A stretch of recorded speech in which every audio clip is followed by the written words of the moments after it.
तुम्हाला कधी हा प्रश्न पडलाय का की जे शेतकरी राखणीसाठी किंवा जागलीसाठी शेतात जातात त्यांना कधी भूतखेतांचा अनुभव येत नसेल का?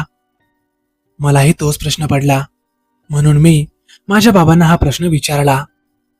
त्यावर त्यांनी मला त्यांच्या आयुष्यातला एक अनुभव सांगितला आणि तो ऐकून माझं जणू रक्तच गोठलं. आणि तोच अनुभव आज मी तुमच्यासाठी घेऊन आलोय. तर नमस्कार मित्रांनो, आपल्या रात्रीचा पाहुणा या युट्यूब चॅनलमध्ये तुमचं स्वागत आहे. आज जो अनुभव मी तुम्हाला सांगणार आहे तो माझ्या बाबांसोबत घडलेला असून हा पूर्णतः सत्य आहे. बाबा आता सांगू लागले, एकदा असंच उन्हाळ्याचे दिवस होते. आमच्या गावात शेतात सर्वत्र हरभरा पेरलेला होता. त्यामुळं सर्व शेतकरी हे राखणीसाठी म्हणजेच मराठवाड्यात त्याला जागल असं म्हणतात. म्हणजे रात्र झाली की रानडुक्कर वगैरे येऊन पिकाचं काही नुकसान करू नये म्हणून शेतकरी शेतात जातात आणि पिकाचं रक्षण करतात. त्यालाच राखण करणं किंवा जागल असं म्हणतात. तर शेतकरी सर्व जागलीसाठी शेतात जायचे. पण ते लग्न सराईचं सीझन होतं. आमच्या एका नातेवाईकाचं लग्न होतं. त्यामुळं बाबा आणि आई दोघंही त्या लग्नात गेलेले होते. त्यांना यायला भलताच उशीर झाला आणि त्यामुळे बाबांनी मला फोन करून कळवलं, अरे मला आज येणं शक्य नाही, आजच्या दिवस तू जागलीवर जा, मी उद्या सकाळी येईन. मी होकार देत फोन ठेवला. जेवण वगैरे उरकलं आणि लगोलग शेताकडे निघालो. वेळ होती रात्री साधारण 7:30-8 वाजताची. थोड्याच वेळात म्हणजे जवळपास 10-15 मिनिटात मी शेतात पोहोचलो. गोठ्यावर पोहोचताच मी बैलांना वैरण वगैरे घातली आणि गोठ्याच्या आतमध्ये जो बैलांसाठी गोठा बांधलेला असतो बघा, तशा प्रकारचा गोठा बांधलेला होता. पण जरा चांगला, म्हणजे कधी पाऊस वगैरे आला तर त्याच गोठ्यात माणूस राहू शकतो अशा पद्धतीचा तो चांगला पत्रे वगैरे टाकून बांधलेला गोठा होता. त्यामुळं आतमध्ये एक बाज टाकलेली होती. बाज म्हणजे खाट बरं का. त्या खाटेवर पांघरून घातलेलं होतं, म्हणजे जर आपल्याला कंटाळा आला तर त्यावर आपण झोपूही शकतो. आता जागलीवर तर बाबांनी पाठवलं होतं, पण मला फार कंटाळा आला होता.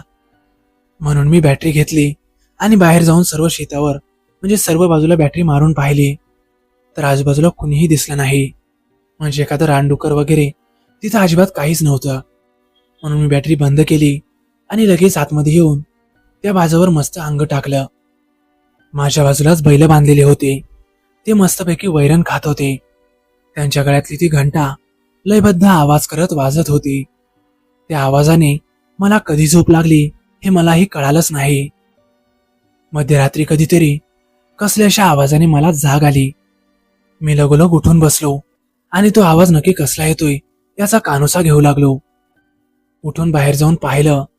बॅटरी पुन्हा चालू केली आणि पूर्ण शेताकडे मारली. पण आजूबाजूला मात्र कोणीही दिसलं नाही. मी आता पुन्हा गोठ्यात येऊन बसलो. पण तो आवाज मात्र आता तो आवाज वाढतच चालला होता. मी जरा ध्यान देऊन ऐकलं असता तो आवाज होता कोणाच्या तरी रडण्याचा. मला आता जरा शंका आली, आयला एवढ्या रात्रीचं कोण रडत असेल, तेही शेतात. मी उठलो आणि पुन्हा गोठ्याच्या बाहेर आलो आणि पुन्हा सर्वत्र बॅटरी मारली. पण तो आवाज मात्र नक्की कोणत्या बाजूने येतोय हे मला आधी कळतच नव्हतं. मी जरा गोठ्यापासून थोडा लांब गेलो आणि शेताच्या बांधापर्यंत गेल्यानंतर माझी अशी गोष्ट लक्षात आली की हा आवाज आमच्याच बाजूला असलेल्या शाहूकाराच्या शेतातून येत होता. मला पहिल्या क्षणी असं वाटलं की बहुतेक शाहूकाराच्या शेतात कोणीतरी संत्री चोरायला आलं असेल आणि राखणदाराने त्याला मारलं वगैरे असेल, म्हणूनच तो रडत असावा. त्यामुळं मी हळूहळू आता त्याच्या शेताकडे जाऊ लागलो. मी 1-2दा आवाजही दिला, पण तिकडून मात्र काहीही प्रत्युत्तर आलंच नाही. आता तो आवाज हळूहळू वाढतच चालला होता. मी आता लक्षपूर्वक तो आवाज ऐकू लागलो आणि माझ्या असं लक्षात आलं की तो आवाज बहुतेक एखाद्या बाईचा असावा. म्हणजेच एखादी बाई रडत होती, तीही रात्रीच्या 2 वाजता. आता मला फारच विचित्र वाटलं. मी आता शाहूकाराच्या शेतात आलो होतो आणि समोर जे दिसलं ते पाहून मला झटकाच बसला. कारण माझ्यापासून काही अंतरावर शाहूकाराची बांधलेली विहीर होती. त्या विहिरीला असा भला मोठा कठडा होता आणि त्या कठड्याच्या वर एक बाई पांढऱ्या कपड्यात बसलेली होती आणि ती बाई विहिरीमध्ये पाय टाकून बसलेली आणि माझ्याकडे पाठ केलेली होती. मला जरा विचित्र वाटलं. मी स्वतःशीच म्हणालो, आयला ही बाई एवढ्या रात्रीची इथं काय करते आणि कोण असेल ही बाई? नंतर मी स्वतःशीच विचार केला, की बहुतेक एखादी गावातलीच बाई असेल, नवऱ्यासोबत भांडून जीवबीव द्यायला आली असावी. मी लगेच झपाझपा पावले टाकत त्या बाईच्या दिशेने जाऊ लागलो. पण जसाच मी तिच्या जवळ गेलो, म्हणजेच आता तिच्यात आणि माझ्यात 5-10 पावलांचं अंतर उरलं असेल, तेवढ्यातच ती पूर्ण रडायची थांबली आणि मोठमोठ्यानं हसू लागली. आता मात्र मी जागीच थबकलो. मला फारच विचित्र वाटलं. आयला, ही बाई एवढ्या वेळ रडत होती, ती एवढ्या जोरजोरात, आणि आता मी जवळ आलो तरी हसायला कशी लागली? माझ्या मनात शंकेची पाल चुकचुकली आणि तेवढ्यातच त्या बाईनं तिचं तोंड फिरवलं आणि जे मला दिसलं ते पाहून मला आश्चर्याचा धक्काच बसला. कारण ती बाई म्हणजे ती एक सुंदर तरुणी होती. जवळपास 20-22 वर्षाची असावी, म्हणजेच माझ्याच वयाची. ती एवढी सुंदर होती की तिच्याकडे पाहून कुठलाही पुरुष अगदीच तिच्याकडे आकर्षित होईल. आणि अगदी तसाच मी तिच्याकडे पहिल्याच नजरेत आकर्षित झालो होतो. आणि आता माझं देहभान हरपून तिच्या सौंदर्याच्या जाळ्यात मी ओढला जाऊ लागलो. हळूहळू एक एक पाऊल टाकत मी तिच्या दिशेने चालू लागलो. ती एकदम सुंदर आणि आकर्षितपणे हसत होती. पण तेवढ्यातच माझा फोन वाजला. त्या काळी नोकियाचे फोन होते. नोकियाची रिंगटोंग वाजताच मी जरा भानावर आलो आणि फोन उचलला. तर फोन होता माझ्या बाबांचा. मी फोन उचलताच बाबा मला म्हणाले, अरे झोपला नाहीस का अजून? मी म्हणालो, अहो नाही बाबा, तिथं सावकाराच्या वावराकडे आलतो. बाबा म्हणाले, का रे, सावकाराच्या वावराकडे कशाला? तर मी म्हणालो, अहो इथं विहिरीच्या कठड्यावर एक बाई रडत बसली, बघतोय कोण आहे ते. त्यावर बाबा लगेच जोरात ओरडले, अरे तिकडे कशाला चाललायस? परत आपल्या कोठ्याकडे जा, अजिबात जाऊ नको तिकडं. ते असं म्हणताच फोन अचानक कट झाला. आणि तेवढ्यातच मी पुन्हा त्या विहिरीच्या कठड्याकडे पाहिलं आणि समोरचं दृश्य पाहून माझ्या पायाखालची जमीनच सरकली. कारण आता समोरची ती बाई म्हणजेच ती सुंदर मुलगी, आता तिचं रूप पूर्णपणे बदललं होतं. म्हणजे मगाशी दिसणारं ते सौंदर्य आणि तिचं ते सुंदर रूप आता एकदम विक्षिप्त आणि भेसूर झालं होतं. म्हणजेच तिचा चेहरा आता पूर्णपणे सडलेला.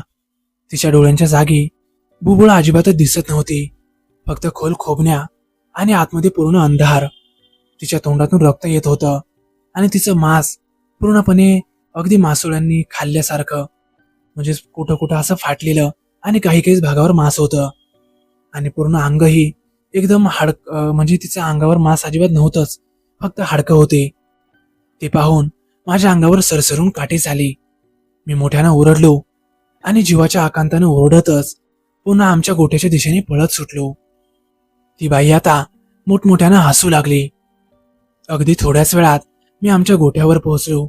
आतमध्ये शिरलो आणि घट्ट दरवाजा लावून घेतला आणि थरथरतच पुन्हा बाबांना फोन लावला आणि घडलेला सर्व प्रसंग एका झटक्यातच बाबांना सांगून टाकला. त्यावर बाबा म्हणाले, अरे घाबरू नकोस, मी काकांना पाठवतोच. बाबा मला जास्त काही बोलले नाहीत. 10-15 मिनिटातच माझे काका शेतात आले. मी भीतीने थरथरत होतो. ते मला पुन्हा घरी घेऊन गेले. दुसऱ्या दिवशी बाबा आणि आई घरी आले आणि त्यांनी जे मला सांगितलं ते ऐकून माझ्या अंगावर पुन्हा काटे आले. ते म्हणाले की अरे सावकाराच्या वावरात अनेक वर्षांपूर्वी त्यांच्या बहिणीने आत्महत्या केली होती. तिचं गावातच एका मुलावर प्रेम होतं आणि सावकाराला त्यांच्या त्या प्रेम संबंधाविषयी विरोध होता. त्यामुळे तिने शेतात जाऊन त्या विहिरीत आत्महत्या केली. आणि तेव्हापासून अनेक तरुणांना ती दिसते. म्हणजे ज्याचं लग्न झालं नाही त्या मुलांना तर ती हमखास दिसते. माझ्या ही गोष्ट लक्षातच आली नाही आणि मी तुला जागलीवर धाडलं. बरं झालं मी वेळेवर फोन केला, नाहीतर तुझं काही खरं नव्हतं बघ. त्यानंतर मी 2-3 दिवस तापीने फणफणत होतो आणि त्यानंतर कधीही मी पुन्हा जागलीवर गेलोच नाही. आणि जरी गेलो तरी बाबांसोबतच जातो आणि रडण्याचा वगैरे आवाज आला तर अजिबातच बाहेर पडतच नाही. तर मित्रांनो, कसा वाटला तुम्हाला अनुभव? आवडल्यास नक्की लाईक करा, कमेंट करायला विसरू नका. आणि हो, आपल्या चॅनलला आतापर्यंत सबस्क्राईब केलं नसेल तर नक्कीच सबस्क्राईब करा, जेणेकरून भविष्यात येणारे असेच थरारक आणि सत्य अनुभव मी तुमच्यापर्यंत अगदी सहजरित्या पोहोचवू शकेन. तर चला मग भेटूया उद्या एका नवीन आणि सत्य थरारक घटनेसह. धन्यवाद.